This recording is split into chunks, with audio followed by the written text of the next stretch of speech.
Hey, what's going on, tribe? It's Red again, just hitting you guys up with another video. If you're new to my channel, welcome. So guys, this video is basically about self-harm, and it's just giving you guys some insight about self-harm, because I used to self-harm in the past, and I recently just signed up to a course, self-harm and suicide prevention. So I thought, yeah, let me share my experience with self-harm, and to share some insights about self-harming.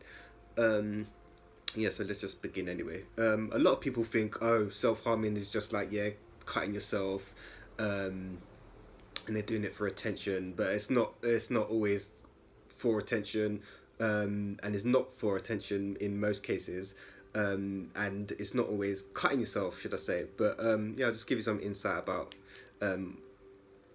other ways of self-harm, should I say. And if you're prone to harming, yeah, this video might be a trigger for you, so I'm trying to just warn you guys.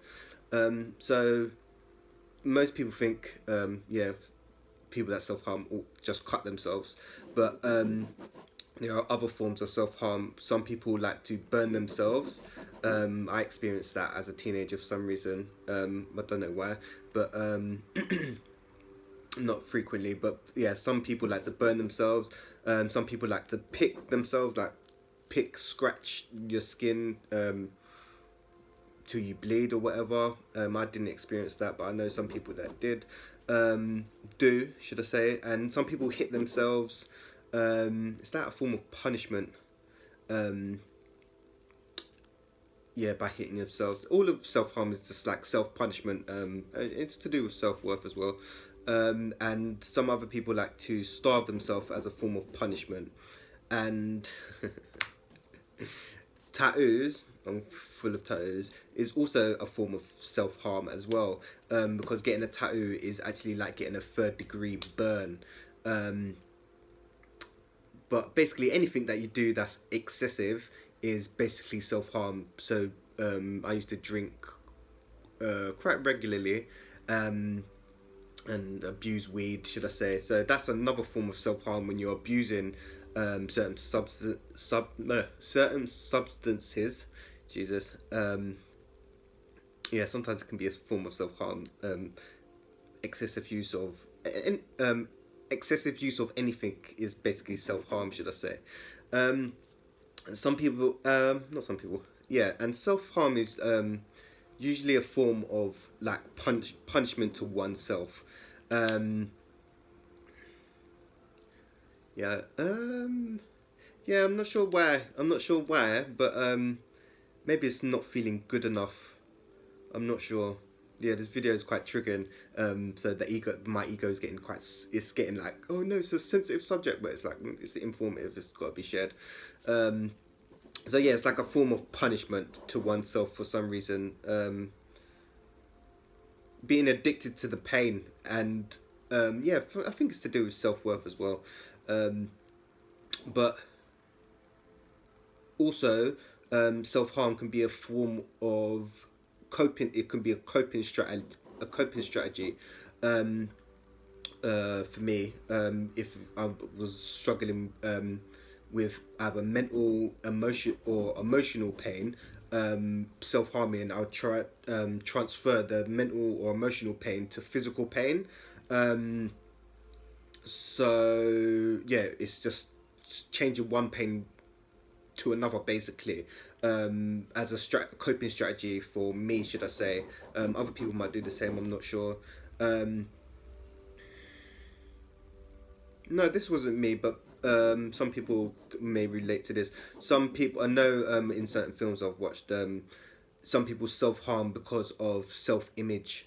Like teenagers tend to self-harm to do with self-image, not being able to fit in that school and shit like that. And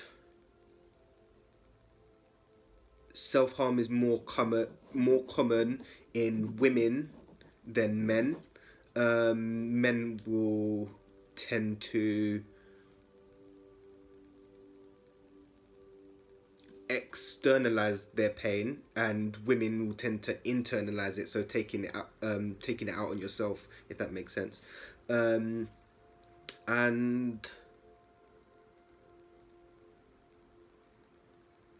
not all, but in certain cases, obviously it's all like quite serious and stuff. Yeah, it's a serious subject, but not always do people self-harm when they're suicidal. So some people might be, because me, wasn't suicidal. When I was at one point I was suicidal and self-harming, but at other times I was self-harming just as a coping strategy. So not everyone that self-harms is suicidal, if that makes sense, but they kind of go hand in hand with each other, but it's not always the case, in my case anyway. And certain things can be triggers. Sometimes I just get triggered. Well, I used to get triggered. I'm managing it now.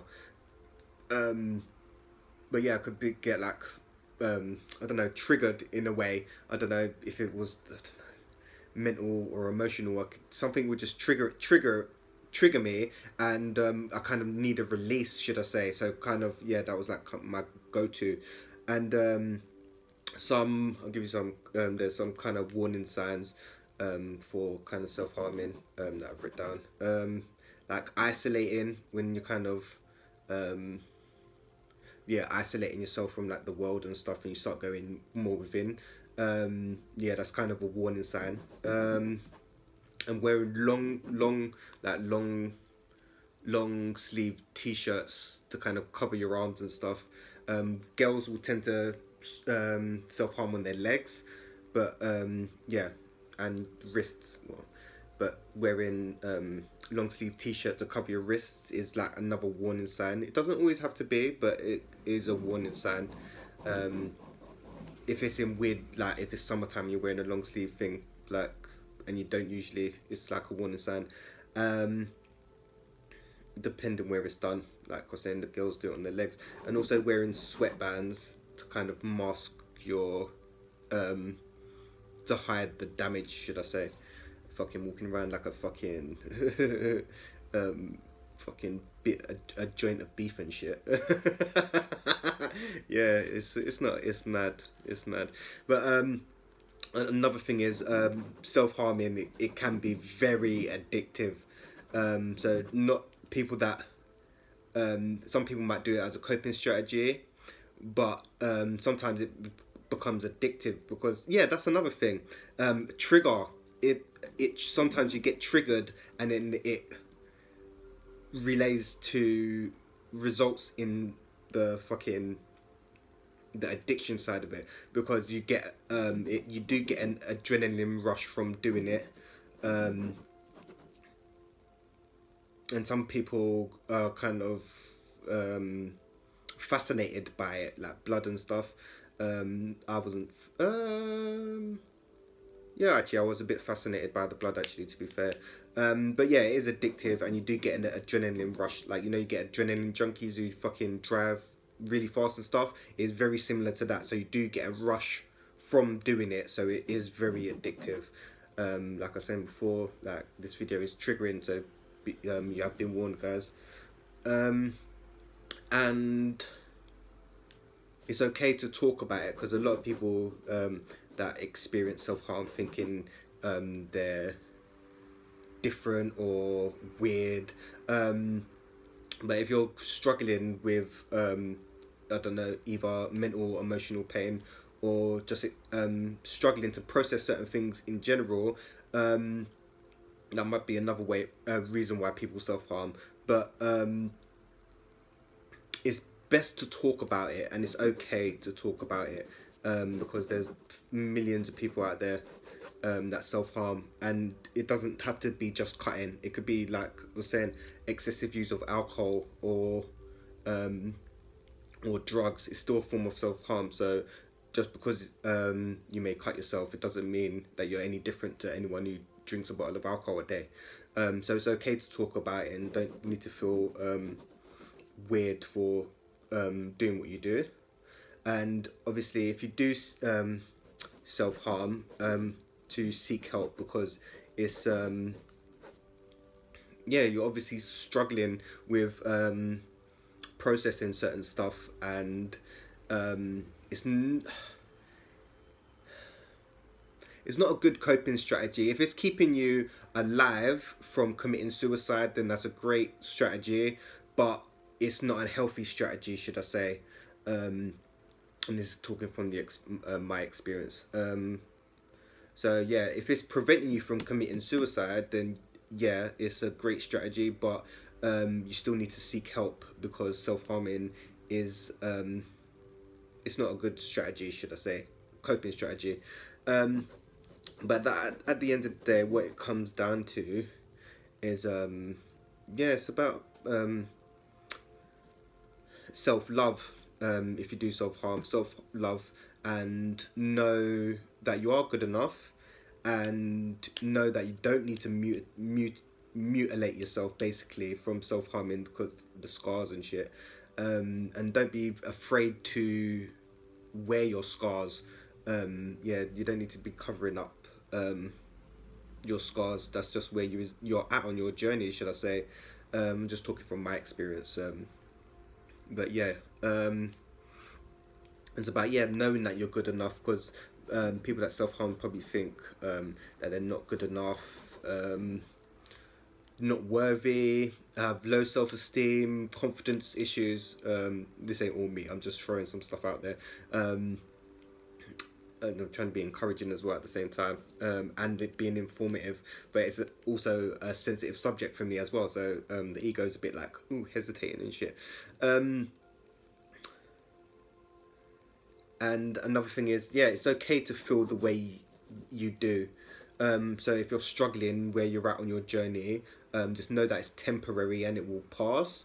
And you don't need to beat yourself up for feeling that way. If you're feeling suicidal, if you self-harm, in a form, and in a way it's a bit of escapism, because you might just be kind of stuck just where you're at in your journey. Because when I was stuck in a certain point in my journey, and yeah, struggling mentally, emotionally, and couldn't process certain things. So it's that kind of, yeah, I need to escape. So instead of for me, escaping was turning my mental and emotional pain to a physical pain, which was, for me, was very helpful, because it got me out of my head for a period of time. But obviously it's still not a good coping strategy. But like I was saying before, if it's preventing you from committing suicide, then yeah, it's a coping strategy. But like I was saying before, it's not a healthy one, and you need to find ways of coping and speak to people, because when I was self-harming as well, I was signed up to, what's it called? I think it's called the Suicide Project. Suicide Project. I think it was, no, I swear it was Suicide Project. But yeah, there was, this was years ago. But there was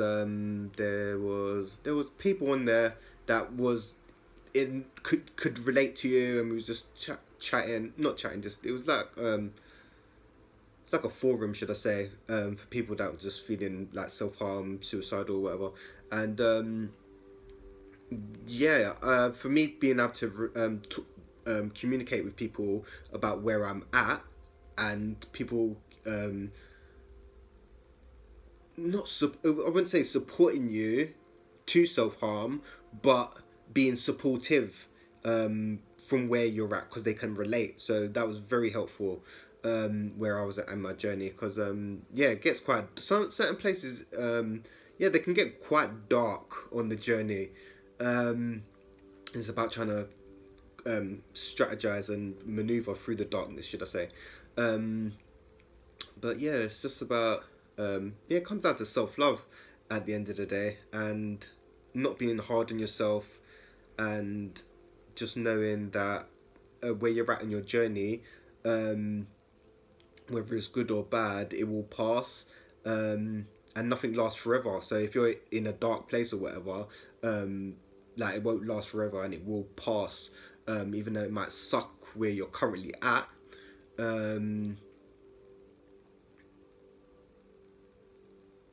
But yeah, if you're struggling with anything, yeah, always reach out to people. I'll put my email in the in the description or whatever. But yeah, always try to talk to someone, and try to reach out to friends and family about how you're feeling. If you're feeling like self-harming or suicidal, because yeah, life is important. Life is important. So yeah, you and you don't need to be taking out your aggression and stuff on yourself, because you're worth more. You're worth more than that. So yeah, that was just a little video about self-harm, guys. Yeah, I try to make my videos informative for people that don't know about self-harm, or things in general, like certain topics. I'm just going, that's what I use my platform for, just to try to share the knowledge from my personal experience on my journey. I'm such an old soul. I've experienced so much in a short period of time. It's unreal. So yeah, I think the next one might be addictions, my next video. But yeah, that was just a little video about self-harm, guys. If you like the video, you guys know what to do, and I'm gonna hit you guys up real soon. Starting to get my energy back now. I don't know if it's this crystal that I'm wearing, or the energy work that I've been doing, but I'm feeling the shift, so the energy's come back. So I'm going to try to get these videos out more frequently anyway. But peace, love and light, guys. I'm going to hit you guys up real soon.